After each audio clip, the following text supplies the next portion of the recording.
Part of the guardsman duty, keep looters out of this Winn-Dixie. It's already been hit hard, and the stench inside is intense. But there is more to take, and the mayor wants to cut off food to people who refuse to leave the city.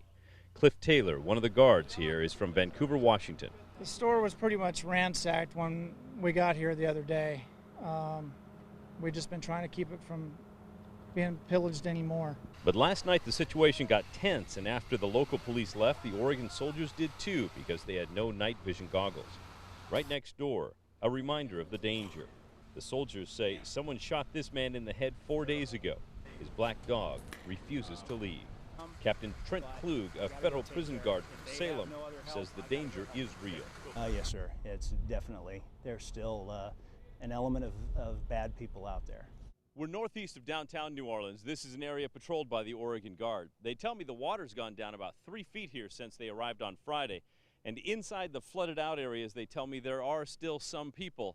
And the police tell them the only folks left in there are the bad guys. Still, the Oregon soldiers are told not to go after looters if they see them, but to instead call police. And they've been told not to force any homeowners out, at least not yet. Back near their headquarters, Major Brian B., a physician's assistant, leads a team into Bywater Hospital. He wants to know if there are bodies still inside and whether the place can be used as a military medical clinic.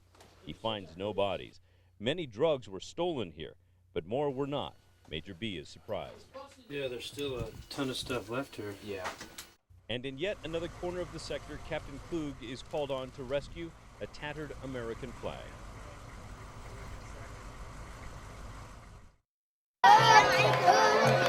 Oregon soldiers greet children and other locals on a regular foot patrol through this Baghdad neighborhood, passing donkey carts, fruit stands, and little Ali, Mithal Al-Medi's young son. أهلا وسهلا بهم لأنهم حماية للشعب. نحن بسطاء بصراحة والإرهاب يعني مواتنا الإرهاب. We are a poor family, and when we saw the American soldier around in the street, we feel we are unsafe, or they come to protect us. This cadre includes a mix of Iraqi National Guard soldiers and Americans. There's certain pockets where the people don't necessarily like you, but a lot of times all it takes is your presence in their area. Let them know that you care, and then they open up sometimes. Nicholas Thompson is a father of two, and in civilian life, he carries a pen instead of a gun, working for Wells Fargo Bank. What do you hope to leave these people with when you have to leave? A little more stability, a little more peace. Oregon soldiers are working to foster peace in part by piecing together school desks. This staff sergeant from Coos Bay took a pile of twisted metal and, laboring 2 to 3 hours per bench, built 28 for one Baghdad school. It's just a fulfillment of knowing that there's a generation now that are going to see a positive side of the West. You see hope in their eyes? I see a lot of hope. Back on the street, another group of Oregon soldiers trade children grab bags of candy and soccer balls for toy guns. It is for the children's protection. They understand? Yes, sir. Soldiers say it's an effort to save lives and their own nerves. You know, up close that you can tell that it's definitely a toy, but from afar you never know.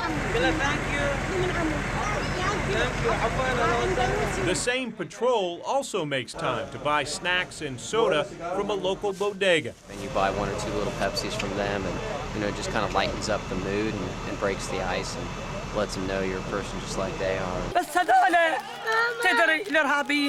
She said, we are not afraid from the U.S. Army, but we are afraid from the bad people or the terrorists.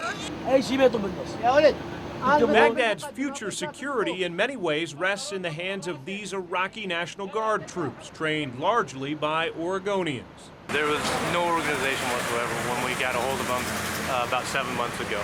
And now they're an effective tool. The Oregon Guard is helping train these Iraqi soldiers for essentially 3 missions. 1, to police the streets, 2, to help in community projects, and 3, for combat operations. A former high school teacher turned Iraqi National Guard captain leads this company. Here, the discipline is very important. Respect and discipline. That's like the school. The force includes 2 women. 26-year-old Zina has 2 daughters. Why did you join? To protect my country from the terrorists. They face constant threats. Terrorists shot Captain Katan in the leg in his own home, but these Iraqis proudly wear their uniforms and refuse to retreat from the streets. Most members of Iraqi people, they like Americans, but you know, still there and everywhere somebody like you and somebody hates you. When do you think you might be able to walk these streets without a gun? 10 years, 15 years. I think it'll take a while. Sergeant Thompson says while many of Baghdad's streets are mired in danger, poverty, and despair, around more and more corners, he's seeing hope.